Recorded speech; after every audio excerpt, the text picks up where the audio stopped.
This is Formation. Today we'll be talking about an interesting call to ministry and about how the Holy Spirit speaks in our lives. Join us.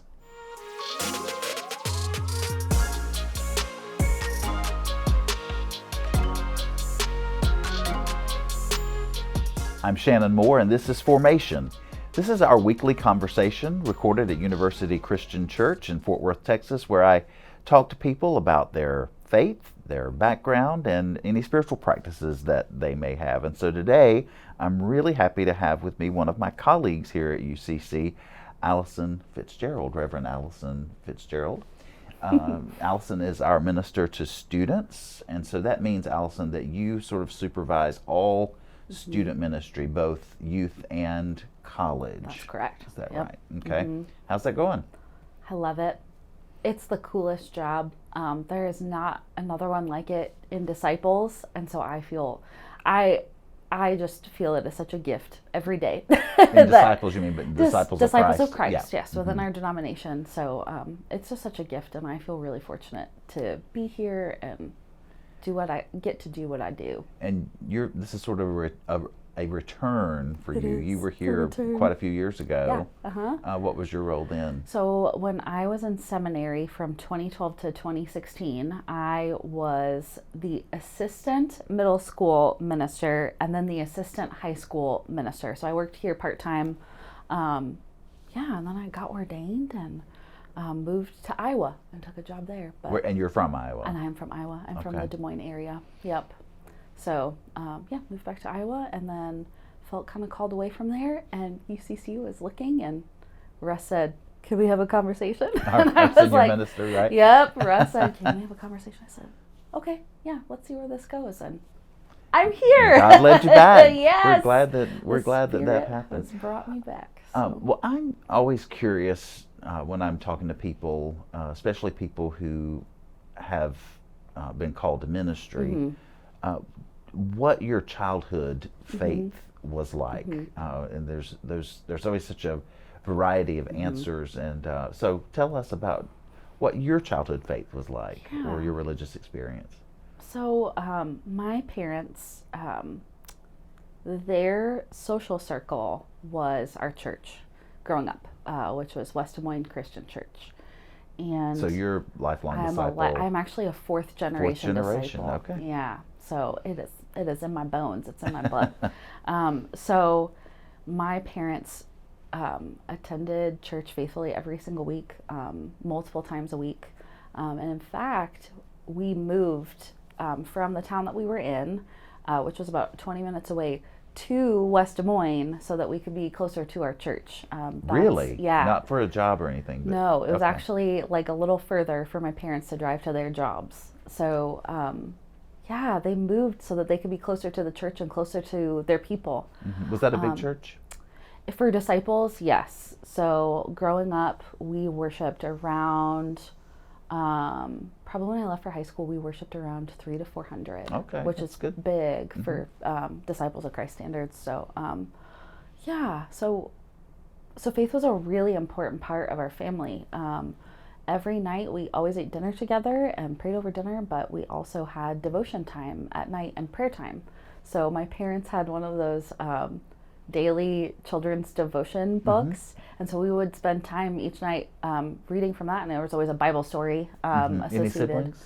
Yes, I have a younger brother. Okay, so the whole family would gather for this. Yep, and my brother and I got to switch off nights in whose room it was. That was always like the big thing. It's like, do I get to just snuggle up in bed and do this, or do I have to go to my siblings' room to do that? So every night we sat around and read from the cover's bright yellow. That's really all I remember. And Jesus was on the front of it, but it had a Bible story for every night, and it kind of followed. It kind of followed along with like the just the way that church rhythm is too. So I would sometimes go to Sunday school, and the verse that we had read, like sometime that week, we would be talking about like in Sunday school or in church. And so it was really cool that those things kind of connected. I already know this. Yeah, I mean, it was kind of like they would ask questions and I would like have the answers, and the Sunday school teachers would be like, "How do you know this?" But anyway, Because I do. Because I do. We read the Bible every night. So That's it great. was just really sweet. And we would spend time in prayer. So we would we would read Bible, and then we would talk about our days and just pray, offer up a prayer. And if it was in your And room, would your parents do that, or whoever's room you were in, that was the kid who did it? that's the kid who had to do it. So we Okay. would sit and they would just kind of like walk us through, like we would just say it, and then we would offer a prayer before we go to bed. Wow. Yeah, isn't that's like, I look back on that Mm-hmm. and it's so amazing to me. Like, I don't know many families that did that. Yeah. So, but a big part, and my parents, I would call their faith and their theology at that time like traditional kind of conservative a little bit. Mm-hmm. So we would talk about sin. We talked about sin. We talked a lot about, we talked a little bit about hell, and like afterlife, and about heaven and like what that looks like, and would think about what that looks like. And so yeah, we just kind of grew up with that. Church was a huge part of my upbringing, and I will go every week. It was the expectation. Yeah. I'm curious, since you are a woman in ministry, if you had role models for that, or was that, I grew up Baptist, and so in my experience, that it just didn't happen. Yeah. And kind of blew my mind when Right. I first, started realizing that there were women ministers. Thank God. Yeah. But what was that experience like for you? Yeah. So when I think before I was born, there was a woman associate minister named Jackie. And so Jackie left when I was probably about 5 or 6. So I was pretty young when she left. And then we did not have really any female ministers in our church until I was in college. And they hired a woman whose name was also Alison. Oh. And so 2 L's or one? just one. Oh, Yeah, wow. Yep, just okay. one. So You one L, Allison's got to I stick know, together. we do. So yeah, so not really. But What about at camp and stuff? Did you go to camp? I did. Oh, for sure went to camp. I'm trying to think if there were women. I mean, like, surely there were. Like, I'm just like not thinking right now of like who was present, but like women certainly led like at camp, and camp was of course like a really important part of my growing up. But I am thinking of the ministers who were there. And there were not even a lot of like women ministers there were lots of women like lay people or women who like ran youth groups in the church. But there were women who went on to be ministers like later. Well, and tell me about that. Tell me about your call to ministry. Yeah. It's very interesting. So I knew for the longest time summer camp was one of my favorite things. And I knew for since I was like in elementary school that someday I wanted to be a camp intern. That's what I wanted to do. That was your goal. Yeah, I like saw all these like super cool like young adults who were like walking around. You could be super cool. I know. I was you like, were a youth one intern. of them had like short hair and she had her nose pierced, and Oh. I know, right? Here we are. I don't even remember that woman's name, but But what she influenced right. you. Yep. And so I remember going home and telling my dad and my mom like about this intern and being like, I want to be just like her someday. And I'm going to be a camp intern with short hair yeah, and a pierced and nose. a pierced nose. But I thought they were so cool, and they also led certain things for us throughout the week, and were just present. And so I kind of went through like elementary, high school, and I remember some of my story happens at camp, where I was at camp and told one of my counselors I wanted to be an intern. And that counselor said to me, I think you should consider something outside of just being an intern. Like, you could do something like that with your whole life, right? And I was like, oh, like I had never considered that.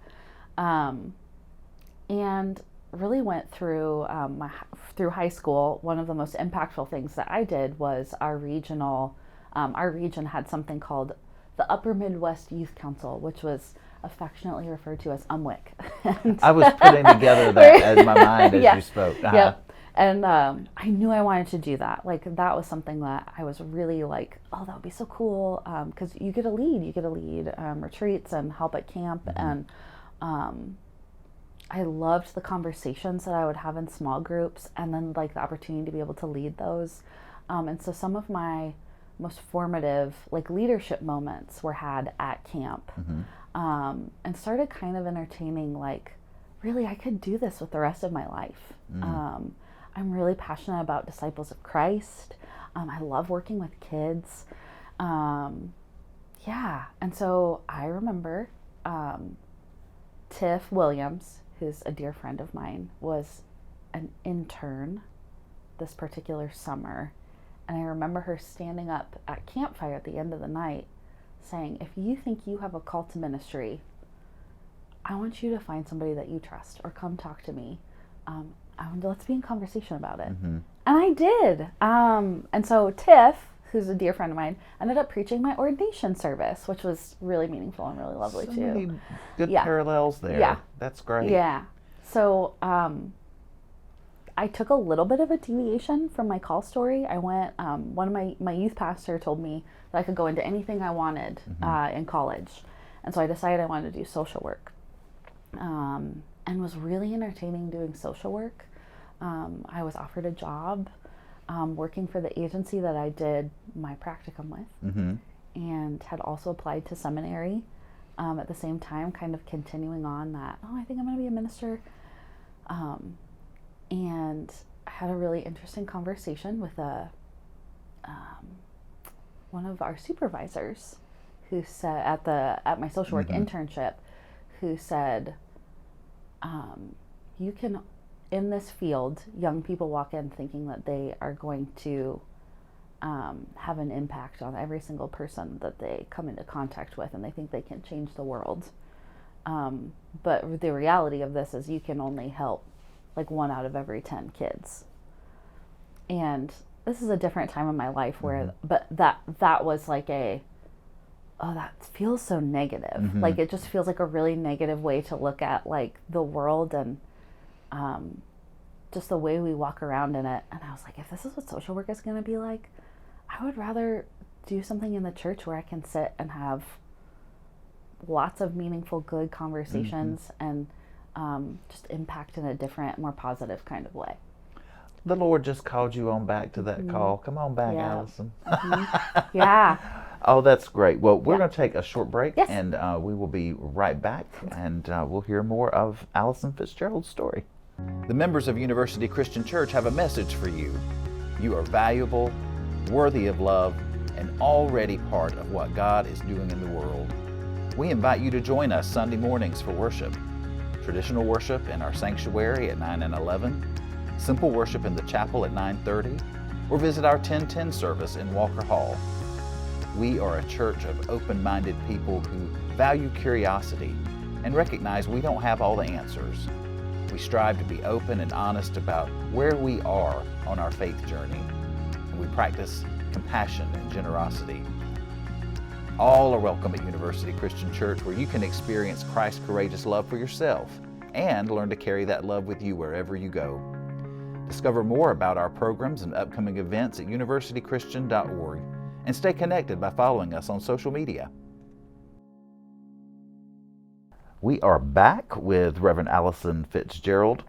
Alison, one of the things that I'm hoping to come from this podcast, this series, is it's called Formation, and is practical ways for people to build their faith or to continually be forming their faith in real life ways. I mean, I think a lot of us would love to be able to meditate for an hour a day and pray for 30 minutes a day, and spend time reading the Bible for 30 minutes a day. But we live busy lives, and I'm curious if you have some sort of practical ways that you incorporate your faith formation into your everyday life. Yes. I love this question because we are busy people. My favorite way to do this is just lighting a candle, which is kind of just that's not like the fullness of maybe a practice I would hope for, but whenever I'm needing to just take a moment and center myself, or even in the mornings when I do my prayer time in the mornings, I light a candle to just remember that God's present with me throughout my day. Whenever I'm getting ready to have like a hard conversation, anything like that, I just light a candle to remember that God's present. So that's like half of my practice. So if I see you walking down the hall carrying a candle, I know that something's going on. About to have a hard conversation. Yep, here we go. Yeah, but I have candles. This is kind of wild, but there's a candle pourer in Iowa who labels their candle with different words. So they have words that are like gratitude. Right now my candle is gratitude, but they also have like joy and celebration. And so I just try to keep, those are my 3 favorites. And so I kind of rotate between those and just like light that candle and just be mindful that to be aware of the gratitude and the joy and the celebration that like God puts right in front of me every single day. So I love that because there's so much biblical connection with Jesus being the light of the world, and light overcame the darkness and all of that, and candles are such a great symbol. I love that. Yeah. Thanks. That's like part of it. I also have a book that I keep. It's in my office. I also have it on my Kindle, but it's called Benedictions, and it's by Reverend Jessica Kantrowitz.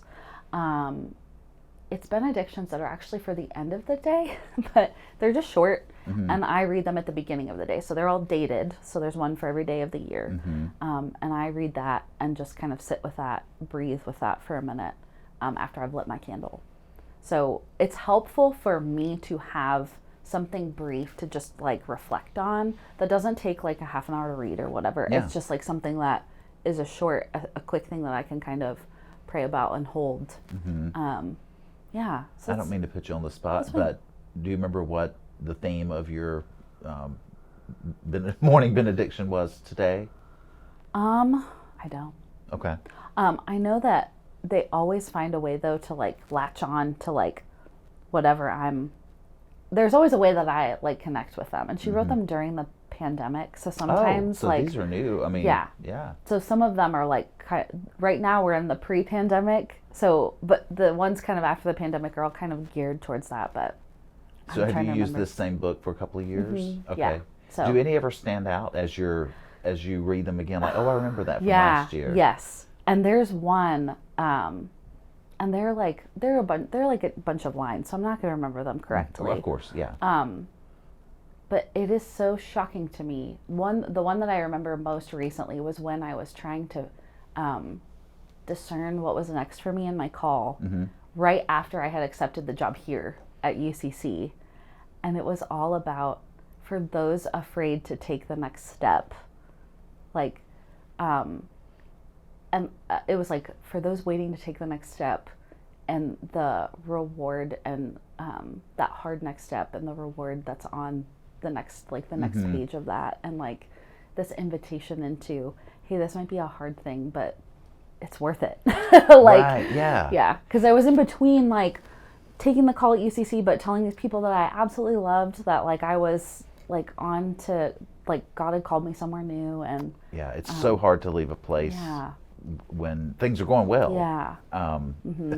Yes. Yeah. And I've experienced a similar thing, and I know a lot of it may seem like coincidence, but I really believe that the Holy Spirit moves in those ways, especially if we have, if we're striving to stay connected, for lack of a better word. I remember when I was struggling to leave my previous church because everything was going great. Right. I mean, I could have stayed there forever, and I spent this really tearful time of meditation, and what came out of it ultimately at the end was, I'm calling you. What the message I heard was, I'm calling you this place. You don't have to go, but you can stay here. That's fine. But I'm in this, and I was on the way home that afternoon.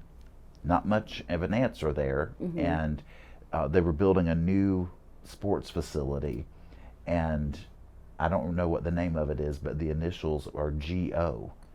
And so this big blue sign got put up on this new building that said "Go," and I was like, "Okay, yes, Lord, here I am." Yep, yep, yeah. So, and I know some people would think that's coincidental, but just like you're talking about here, the Holy Spirit speaks to us in really Yes. interesting ways. Mhm. So thank you for sharing Yeah, that. and shines through in ways we don't expect. And yeah. yeah, Well, thank you so Yes, much of for course. sharing part of your story. for And inviting me. we will be back next week with another story.